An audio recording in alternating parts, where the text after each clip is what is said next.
Saudara, Anda menyaksikan Breaking News Kompas TV. Bersama saya Mario Sarong, dan ini adalah visual pencarian korban Ponpes di Sidoarjo yang ambruk dalam pencarian selama 1 minggu, atau tepatnya di hari ke-8 sejak terjadi pada Senin minggu lalu. Dan ini adalah visual malam tadi, saudara, di mana alat berat sudah diturunkan untuk menggali reruntuhan untuk bisa mengevakuasi sisa korban yang diduga masih berada di dalam reruntuhan tersebut. Dan saudara, untuk diketahui bahwa kejadian yang sudah berlangsung selama 8 hari ini mendapatkan perhatian khusus dari Presiden Prabowo Subianto, di mana Presiden menginstruksikan untuk mendata kondisi konstruksi bangunan pondok pesantren di seluruh Indonesia. Instruksi ini dikeluarkan sebagai langkah evaluasi pasca robohnya bangunan Ponpes Al-Kozini di Sidoarjo, Jawa Timur. Dan saudara, tadi kita sudah melihat visual malam tadi, dan ini yang Anda saksikan adalah visual terbaru, real time CCTV di Ponpes Al-Kozini Sidoarjo, Jawa Timur, di mana kalau Anda bisa melihat dari visual yang Anda saksikan saat ini, terlihat ada alat berat yang memang diparkir di depan reruntuhan tersebut untuk nantinya digunakan oleh tim penyelamat untuk bisa kembali mengevakuasi para korban yang diduga masih berada atau tertimbun di dalam reruntuhan tersebut. Dan hingga saat ini, saudara, data dari BNPB, total korban terdata mencapai 149 orang dengan jumlah korban selamat mencapai 104 orang, sedangkan korban meninggal 49 orang. Dan data ini terus kita akan update kepada Anda, karena memang hingga saat ini pencarian masih terus dilakukan dan tim penyelamat masih terus mengerahkan segala upaya untuk bisa mengevakuasi para korban. Dan untuk mengetahui perkembangan terkini evakuasi korban Ponpes ambruk, kita sudah terhubung dengan jurnalis Kompas TV. Ada Arif Hidayat dan juru kamera Dika Pratama di TKP Sidoarjo, Jawa Timur. Dan juga ada Alfian Rahman serta juru kamera Cilmi Ardianto Fani di RS Bayangkara, Polda Jatim, Surabaya. Kita ke Arif terlebih dahulu. Arif, selamat pagi. Bagaimana dengan suasana evakuasi korban pagi ini? Apakah betul hari ini adalah hari terakhir setelah sepekan masa pencarian dan evakuasinya, atau bagaimana dari informasi yang Anda dapatkan di lapangan, Arif? Selamat pagi Mario dan saudara, ya benar sekali, di hari ke-8 proses evakuasi puing dan proses pencarian korban akibat runtuhnya bangunan Musala Pondok Pesantren Al-Kozini di Buduran, Kabupaten Sidoarjo, Jawa Timur ini, sejumlah alat berat kembali dikerahkan untuk bekerja selama 24 jam. Sedang berlangsung saat ini di belakang kami melaporkan saat ini adalah konferensi pers di Posko Tanggap Darurat Badan Nasional Penanggulangan Bencana. Beberapa saat yang lalu disampaikan bahwa pada pukul 00 malam nanti ditargetkan seluruh puing bangunan yang masih tersisa 20% di sisi bagian kanan runtuhnya bangunan pesantren Al-Kozini ini ditargetkan akan selesai, ditargetkan akan bersih, sehingga proses pencarian korban yang diduga masih tertimbun ini bisa dilakukan. Data terbaru yang kami dapatkan dari Posko Tanggap Darurat BNPB, jumlah korban meninggal telah mencapai 50 orang dan 13 orang masih dicari. Dalam proses evakuasi ataupun pembersihan puing reruntuhan ini, petugas juga mengerahkan tim ahli serta mengerahkan atau dibantu oleh dari Kementerian Pekerjaan Umum begitu, karena ada beberapa konstruksi yakni jalur beton yang juga terhubung dengan bangunan lainnya yang sebenarnya saat ini kondisi bangunan lainnya ini yang terhubung satu beton ini juga dalam kondisi yang sudah miring begitu, Mario.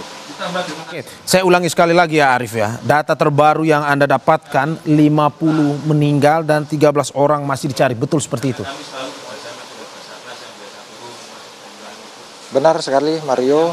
Beberapa saat yang lalu petugas kembali mengevakuasi satu kantong jenazah untuk dikirim ke rumah sakit Bayangkara Polda Jawa Timur. Dengan bertambahnya satu kantong jenazah ini, maka data korban meninggal telah mencapai 50 orang.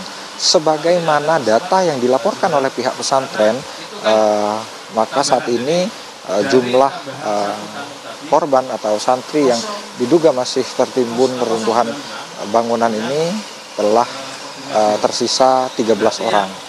Mario. Oke, dari 13 orang tadi kita sudah membahas soal apakah hari ini menjadi hari final dari pencarian tersebut. Jika masih tersisa 13 orang yang diduga masih berada dalam reruntuhan tersebut, apakah mungkin ada inisiasi untuk menambah hari atau menambah waktu durasi pencarian ini atau bagaimana, Arif?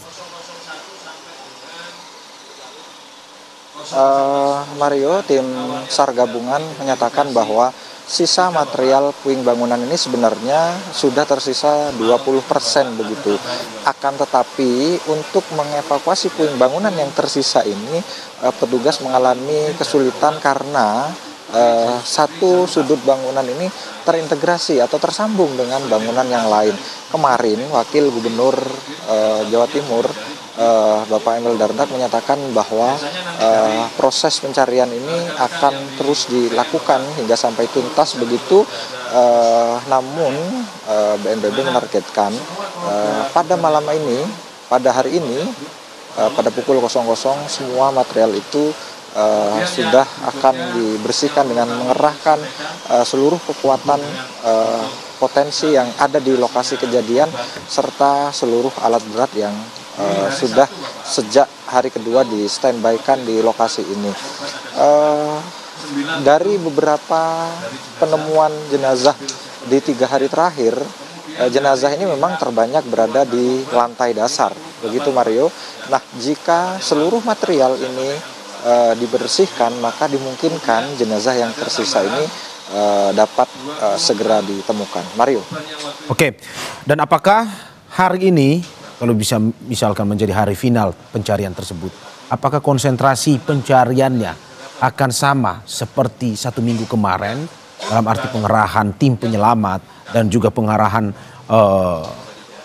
tim lain untuk bisa melakukan evakuasi, ataukah dengan sisa 20% yang reruntuhan bangunan tersebut mungkin akan lebih singkat, lebih sederhana karena mengingat sudah tersisa sedikit reruntuhan tersebut, atau bagaimana? Ya, hari ini konsentrasi seluruh tim, baik operator alat berat maupun tim pemecah beton yang menggunakan tenaga manual, ini terkonsentrasi pada sisi kiri dan kanan bangunan, terutama pada sisi yang masih ada jalur beton yang terhubung dengan bangunan lainnya. Sisi tengah yang merupakan akses vital untuk jalur keluar masuknya alat berat serta jalur keluar masuknya truk yang mengangkut material reruntuhan ini, sebagaimana tampak dalam rekaman CCTV yang disiarkan secara langsung oleh tim Kominfo Kabupaten Sidoarjo, ini sudah sepenuhnya bersih. Bahkan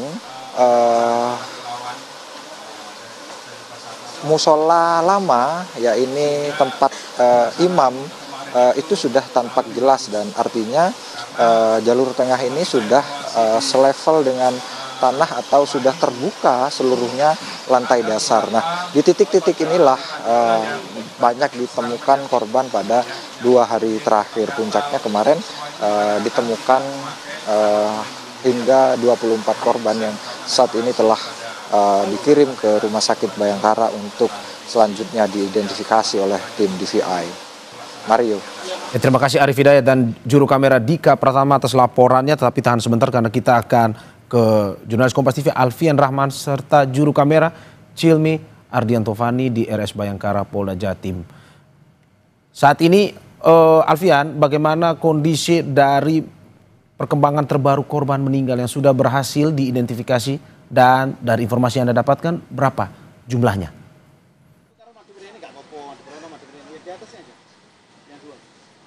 Ya, selamat pagi Mario dan juga saudara. Informasi terakhir yang kami dapatkan hingga sekitar pukul 9 pagi waktu Indonesia bagian Barat, memang masih ada 10 orang yang sudah teridentifikasi begitu terkait jasad ataupun jenazahnya. 5 diantaranya teridentifikasi di beberapa rumah sakit yang ada Sidoarjo sejak hari pertama lalu, seperti di Rumah Sakit Siti Hajar, ada juga Rumah Sakit Notopuro Sidoarjo. Sementara 5 orang jenazah lainnya berhasil teridentifikasi di Rumah Sakit Bayangkara Polda Jawa Timur. Juru kamera saya, Cilmi Arirofani, Mario dan juga saudara akan menunjukkan kepada Anda gimana kondisi terkini di Rumah Sakit Bayangkara Polda Jawa Timur, di mana dari 5 orang yang berhasil diidentifikasi tersebut, 3 berhasil diidentifikasi pada tanggal 4 dan 2 orang lainnya berhasil diidentifikasi pada tanggal 5 Oktober kemarin. Saat ini di tempat identifikasi dari jenazah ini masih ada sekitar 44 jenazah yang belum berhasil diidentifikasi dan masih dalam proses identifikasi lebih lanjut. Di sini juga dijaga ketat baik oleh dari pihak kepolisian maupun dari instansi lainnya untuk mempermudah proses dari kerja tim DVI Polda Jawa Timur dalam proses identifikasi dari korban-korban yang masih ada di Kompartemen Dokpol RS Bayangkara Surabaya. Yang Anda saksikan saat ini adalah gambaran terkini di mana para awak media juga masih mencari informasi lebih lanjut terkait kemungkinan adanya tambahan dari jenazah atau korban yang dibawa ke Rumah Sakit Bayangkara. Untuk 2 jenazah yang berhasil diidentifikasi pada minggu petang, Mario dan juga saudara, ini kami dapat informasikan bahwa 1 berasal dari Kabupaten Bangkalan dan 1 berasal dari kota Surabaya. Dan kedua jenazah juga sudah dipulangkan oleh tim DVI Polda Jawa Timur, diserah terimakan kepada pihak keluarga dan akan dikebumikan di alamat masing-masing. Hingga saat ini di Polda Jawa Timur sendiri, tepatnya di Divisi DVI Polda Jawa Timur, masih terus mengidentifikasi 44 kantong jenazah yang datang. Belum ada penambahan kantong jenazah maksud kami yang datang ke Rumah Sakit Bayangkara. Adapun beberapa teknis yang digunakan ini adalah seperti mencocokkan data primer. Data primer ini adalah salah satunya seperti bentuk gigi, selain itu juga ada sidik jari, ada juga sampel DNA, di mana informasi yang kami dapatkan 49 sampel DNA yang berhasil didapatkan di sini atau diambil dari 49 kantong jenazah yang datang. Ini sudah dikirim menuju ke Pusdokes Mabes Polri yang berada di Cipinang, Jakarta Timur untuk dicocokkan, diekstraksi dengan sampel data DNA milik keluarga korban.